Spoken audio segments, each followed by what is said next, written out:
Bonjour à tous, on se retrouve pour une nouvelle position avec ici le trait pour les blancs, position de milieu de partie, dame de tour fou contre dame de tour cavalier, donc 3 pièces mineures échangées seulement, 6 pions blancs, 6 pions noirs, donc égalité matérielle au niveau évidemment de la protection du roi, très important.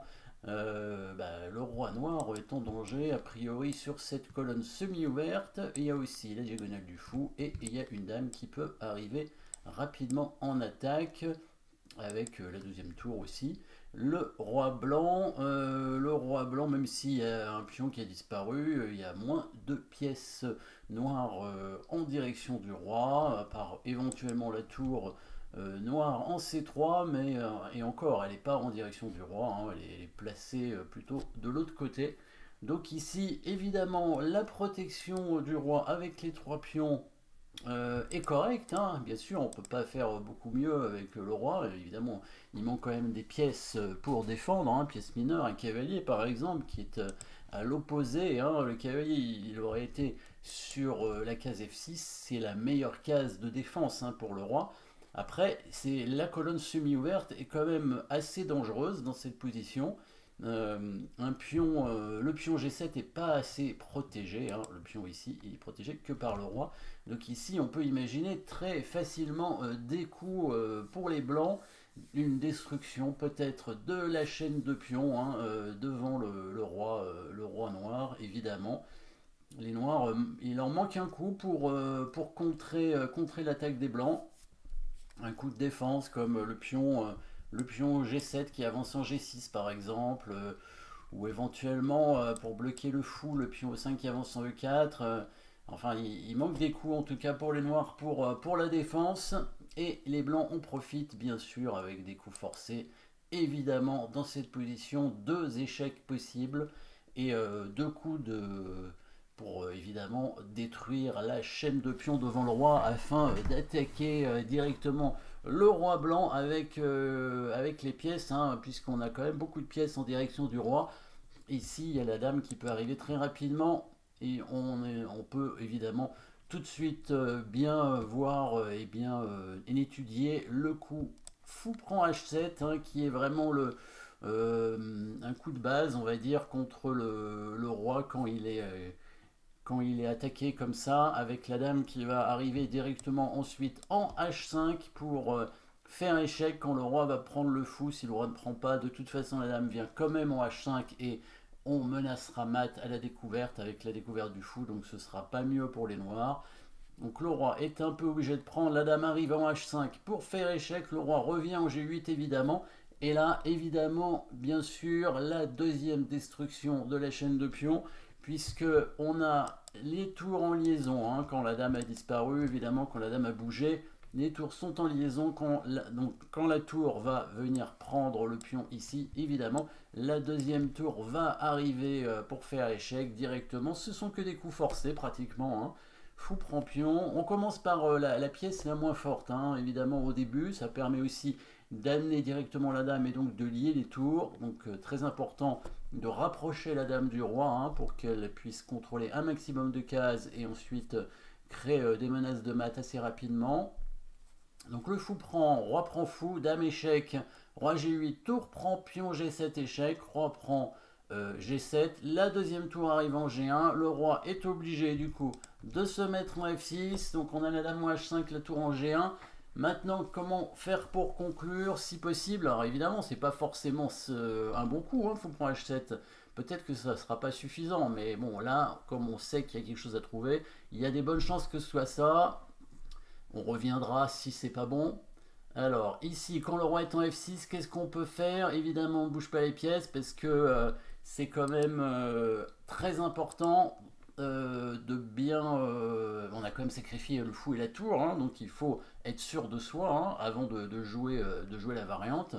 Donc on a la dame en H5, la tour en G1, les deux pions ont disparu. Qu'est-ce qu'on peut faire ici? Si on continue à faire échec, le roi va monter en F5. Peut-être qu'ici, une menace de mat va nous permettre de gagner assez rapidement. On pourrait essayer de jouer pour gagner la dame, hein, aussi avec la dame en G5, mais il y a le roi qui va venir en E6 pour protéger sa dame. Donc peut-être avez-vous trouvé le bon coup qui permet de menacer mat. Après, fou prend H7, roi prend H7, dame H5 échec, roi G8, tour prend G7 échec, roi prend G7, tour G1 échec, roi F6, et là une menace de mat pratiquement imparable. Les noirs pourront peut-être donner leur dame pour éviter le mat, mais ne feront que le retarder un tout petit peu. Hein. Donc là, menace de mat en un coup, bien évidemment. Et on va bloquer les cases du roi, bien sûr, hein, pour menacer mat. La case qu'on veut contrôler principalement, c'est celle-ci en E5, en E6, pardon. Même si on pourrait en faisant l'échec ici la contrôler, mais à ce moment là il viendrait en F5 hein, et donc peut-être contrôler la case F5 ce serait intéressant aussi, mais on pourra pas tout faire en même temps. Un coup de tour par exemple en G5 permettrait de contrôler la case F5 et faire dame H6, mais le roi peut quand même s'enfuir. Alors on pourrait gagner la dame en prenant le pion, mais on va perdre la tour et donc ce sera peut-être un peu moins efficace pour gagner. Le bon coup, vous l'avez trouvé évidemment, c'est le pion qui avance en F5. Et oui, pour contrôler cette case ici, ce pion très important hein, qui vient jouer un rôle essentiel pour le mat. On menace simplement le mat avec dame G5 ici. Et si les noirs veulent parer le mat, ils vont devoir donner une case de fuite à leur roi, probablement. En bougeant la dame sert à rien, puisque ce serait quand même mat en G5. Les noirs ne peuvent pas contrôler cette case, à moins de donner leur tour, mais ça ne fait que retarder. Il suffit de prendre la tour, de toute façon, elle n'est pas protégée. Les tours noirs ne sont pas en liaison, le cavalier ne sert à rien, il est à l'opposé.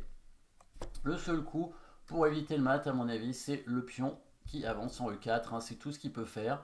Et là, les blancs peuvent tout simplement aller chercher la dame, avec dame G5 échec, voilà. Le roi est obligé d'aller en E5, on prend la dame et on va encore gagner une tour derrière et probablement on va même mater assez rapidement hein, dans cette partie parce que bon, de toute façon on a une dame de plus. Hein. S'il prend le pion, il y a tout de suite le mat avec la tour et bon, s'il vient en D5, on va prendre la tour hein, tout simplement, on va pas chercher de complications, hein, on va prendre la tour, on a déjà une dame contre un cavalier. On peut encore prendre des pions, le roi noir va se faire mater très vite. Donc petite destruction de la défense. Évidemment, si le roi ne prend pas le fou, la dame arrive quand même en H5 et on voit que c'est mat assez rapidement avec le fou qui va bouger en G6 probablement hein, pour faire mat avec dame H7.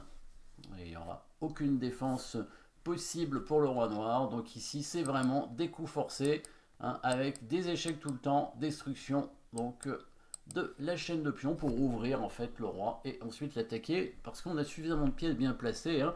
Évidemment, tout dépend de la disposition des pièces en attaque. Hein. Cette structure de pions pour les noirs aurait pu être suffisante pour contrer une attaque. Simplement, les pièces noires sont mal placées. Hein. Le cavalier est à l'opposé du roi. Ici, bon, la tour, c'est la seule pièce active, mais elle n'est pas protégée, ça c'est un peu embêtant. La tour ici en F8 bloque même le passage du roi, le roi ne peut pas s'enfuir, la dame n'est pas assez bien placée, elle n'est pas non plus protégée, on a vu qu'elle se faisait prendre dans la variante. Donc ici, les pièces blanches sont bien placées, et il y a même ce pion hein, qui est très utile finalement, le pion F4 qui est très utile pour venir créer une menace de mat imparable pratiquement à la fin. Merci d'avoir suivi cette position. N'oubliez pas de vous abonner et à très bientôt.